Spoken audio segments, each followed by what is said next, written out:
Hello everyone, this is Rahul Malik, member of Club of Programmers IIT BHU.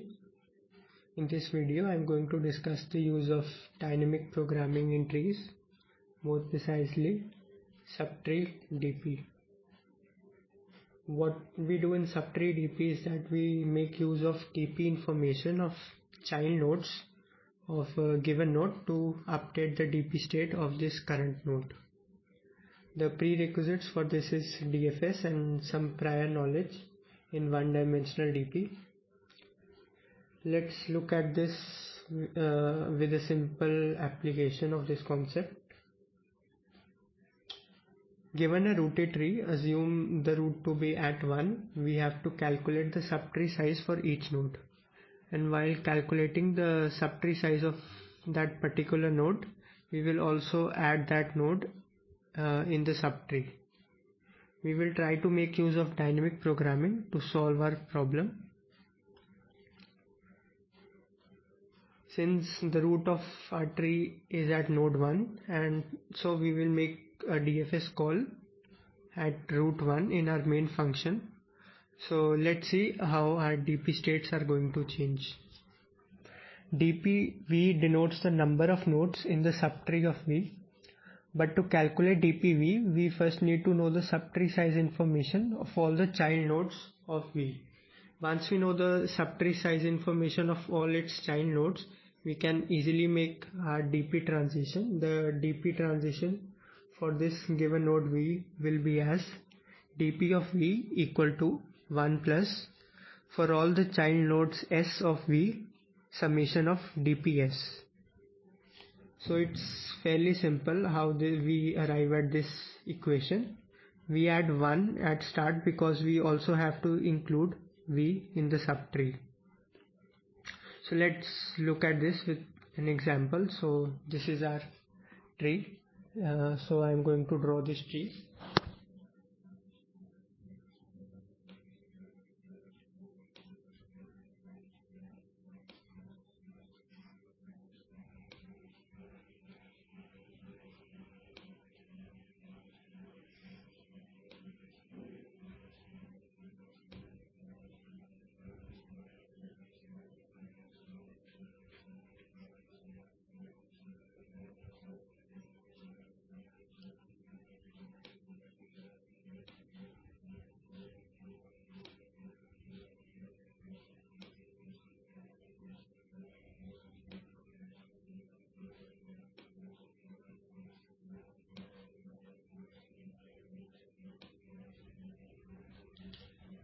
So yes, since I said that we first need to know the information of all the child nodes or the DP state of all the child nodes to update a given node. So basically we start from leaf. We need to know the information of all the leaf nodes. So since this is a leaf node, we will know that the value for the DP of say this particular node 7, DP of 7 will be 1 because this is the only node in the subtree of it. Similarly, DP of 5 will be 1 and DP of 6 will also be 1. And this is what I wrote here: DP of 7 equal to 1, DP 5 equal to 1 and DP 6 equal to 1. Now for this node, the node number 3, we will look at all the children of its in its subtree. So we only find one node, that is 7. So DP of 3 will be 1 plus DP of 7, and I'm going to use that information. So 1 plus DP of 7, and since DP of 7 was 1, so 1 plus 1 2, so DP of 3 equal to 2. Similarly for 4, for this node 4, it will be DP of 5 plus DP of 6 plus 1 because of it. Since 5 and 6 are its children, so we will add its summation, the DP of these two nodes, and we add further 1 and we get 1 plus DP of 5 is 1 and DP 6 1. So 1 plus 1 plus 1, 3. Now we go again upward. So DP of 2. So 2 has children 3 and 4. So DP of 2 will be equal to 1 plus DP of 3 plus DP of 4, which will make 1 plus 2 plus dp of 4 is 3, so 1 plus 2 plus 3, which will give us 6. And finally, for this root node, dp of 1 will be equal to 1 plus its only child dp of 2. So 1 plus dp of 2, we calculated dp of 2 as 6, so 1 plus 6 equal to 7. So this is fairly simple idea to calculate dp of all the nodes. We can easily do this using a DFS traversal. So I will look into the code. So what we make use is, we call the for a particular node we visit all its children. So we visit all its children for each child belonging to in the adjacency list of that node. So if that child has not been visited yet, we will first process the information of its child, and so we call another DFS to its child, and then we update the dp of node to plus dp of child. So if I make a simple DFS call on this root node, then first we will visit this 1, and then it will look for all its children that are not visited yet. So 2 is not visited, we will visit 2, then all the children of 2. So suppose it visit 3 first, then it will visit 3, and then its children 7. Since 7 has no child, we will have the value stored in dp of 7 equal to 1, and now so this call will get over, and now we will go back again to 3, and since it has no more children, so dp of 3 will be equal to plus equal to dp of child, and 7 is its only child, so it in dp of 3 the sum of dp of 7 will be added, so we will get dp of 3 as 2, and so dp of 7 was 1 already. Now we are at 2, and we will add dp of 3 information to it. So 2 will have the sum till now equal to 1 plus 2, and now it will visit 4, one of its children which has not been visited yet. So it will visit 4, then similarly again same process, then it will visit 5 and 6. So 5 and 6 has no children, they will be assigned values 1 and 1, and since all the children of 4 are visited, so these two values get added to it, and dp of 4 will be 1 plus sum of its child, so 3, and for 2 again 2 plus 3 will be added and plus 1, so 6 will be the value of dp of 2, and now everything has been visited, and the final we will again get back to 1, and so we will update it dp of 1 equal to 1 plus 6, so it will be 7. So this is fairly simple idea which can be implemented using this, and we can see we make only one DFS call at the root node, and it will visit all the other nodes in the tree, so the total complexity is linear, or O of n, where n is the total number of nodes in the tree.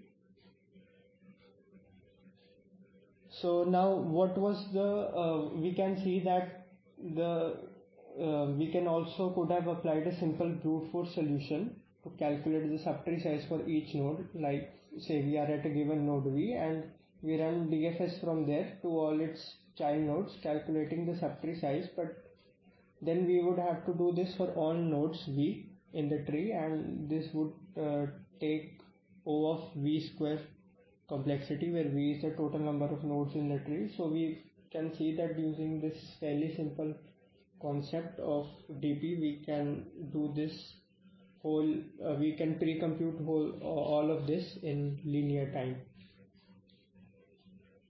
So now we look at a problem which makes use of this concept. So this is the problem in Codeforces maximum distributed tree. So we are given a tree that consists of n nodes, and we have to label each of its n-1 edges with an integer in such a way that satisfies these three following conditions. Each integer has to be greater than 0. The product of all these n-1 numbers, since there will be n-1 edges, so we will assign n-1 numbers, that will be equal to k, and we have to minimize the number of ones among all these n-1 integers. So this is three conditions according to which we have to assign values to the edges. Now let's look at what we have to maximize. So this is the function f of uv, which defines the sum of numbers on a simple path from node u to node v, and we are required to compute this summation, which it labels as distribution index of the tree. So this summation, if we look, it's basically all the paths that we can construct in the tree. So all the paths that we can construct in the tree, it's the summation of that. And also we are given that this number k can be large, so the result of prime factorization of k is given instead. So so we are given the prime factorization of k, and so now let's look at, since we are given a prime factorization of k, so these prime factors we know can't be broken down further. So we have m prime factors. We know we can give at most m different m values which are greater than 0. So only m edges can be given value greater than 0. So we arrive at two cases. The first case is that m is less than number of edges, or m less than equal to n-1. Then what we will do is we will assign m edges these prime factors, and the rest of the numbers we have to assign them 1. And if m is greater than n-1, then we can give the n-1 edges some of these prime factors, and the rest remaining prime factors we can distribute in some other way to the edges. So in that case we will not have to assign any one to any of the edges, and our condition, the number of ones among all n-1 integers must be minimum possible, will be satisfied. Now let's look at how are we going to assign these numbers to these edges. So it's fairly simple. We will assign the maximum prime factor to that edge which will have the maximum contribution to the answer, and the edge having maximum contribution to the answer will be the one which will be visited the most. So basically now in a given tree, and for all edges, we need to know which edge will give the maximum contribution, because then we will assign the greatest number to that edge. And the way we are going to find out the maximum occurring edge, so let's look at this particular edge, say 2 to 3. How many times it gets visited in all the paths which we have, how many times it will be contained in that path. So let's look at this node 3. We know that the subtree, let's assume that for this node the subtree size of it is x. So this is x, and since there are total n nodes, so the rest of the nodes will have the subtree size. Rest of the nodes that will be remaining will have n minus x nodes.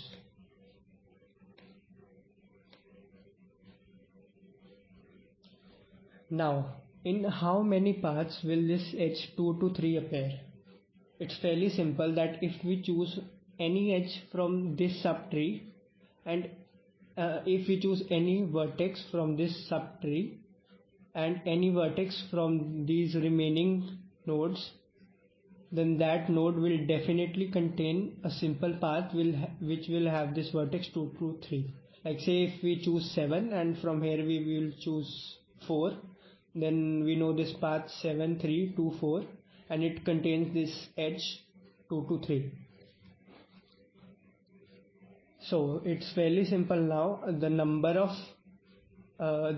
of paths which contain this edge will be x C1, that is we choose one vertex from this subtree, and from these remaining n minus x edges, n minus x vertices, we will also choose another vertex into n minus x C1, or this will be fairly simple, x into n minus x.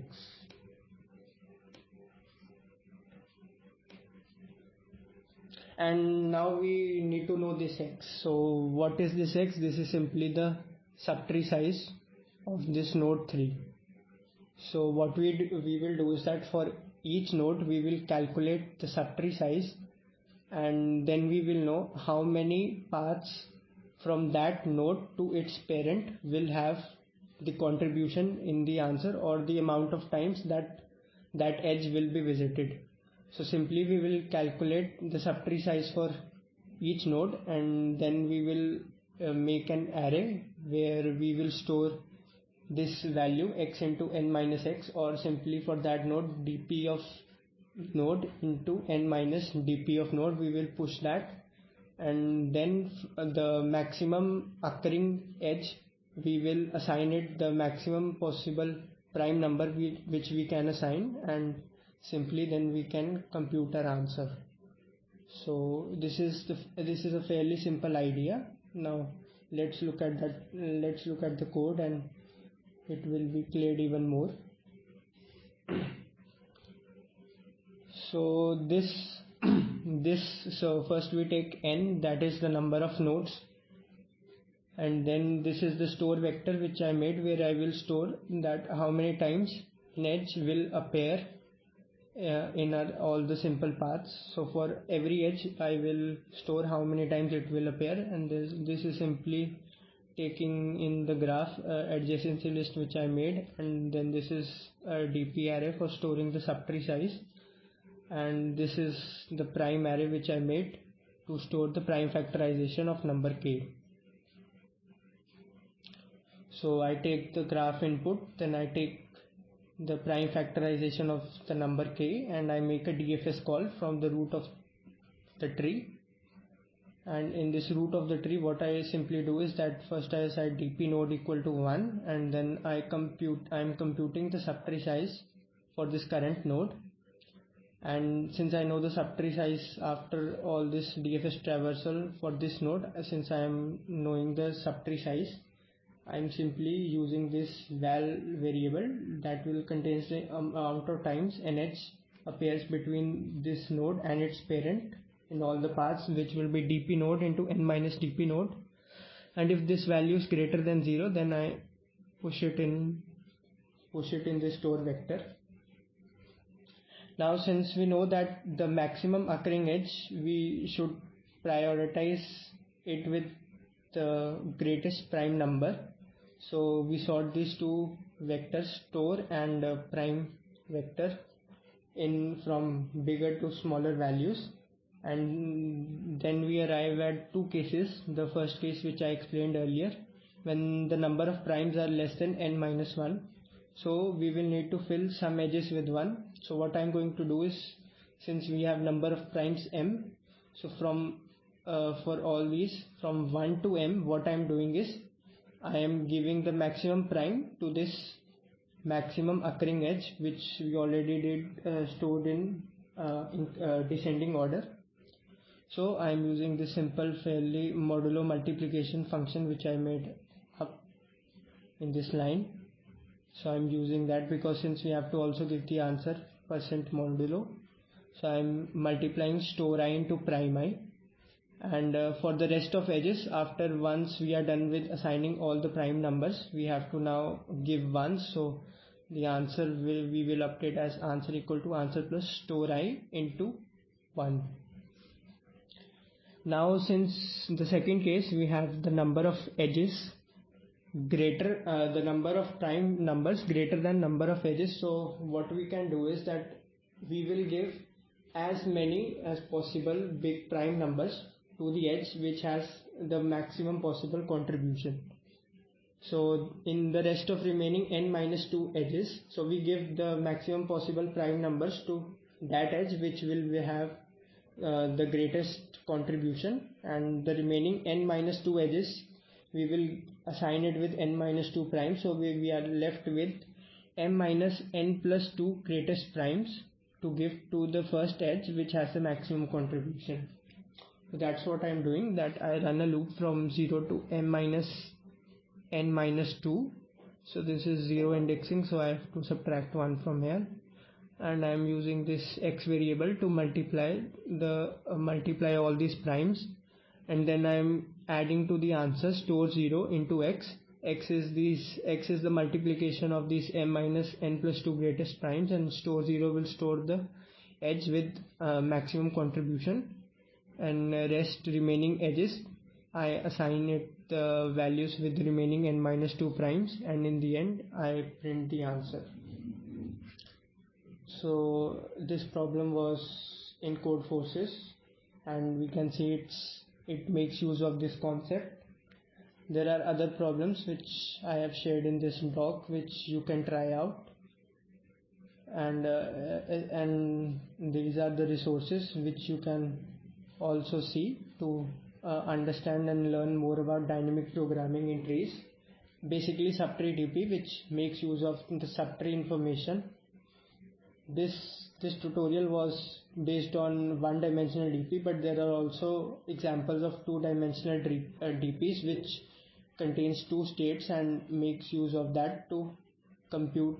But in subtree DP what we do is that we make use of only child nodes to update our current DP state. So I hope you enjoy this video. Please like this video and comment if you have any doubts, and also subscribe to our channel. Once again, thanks for watching.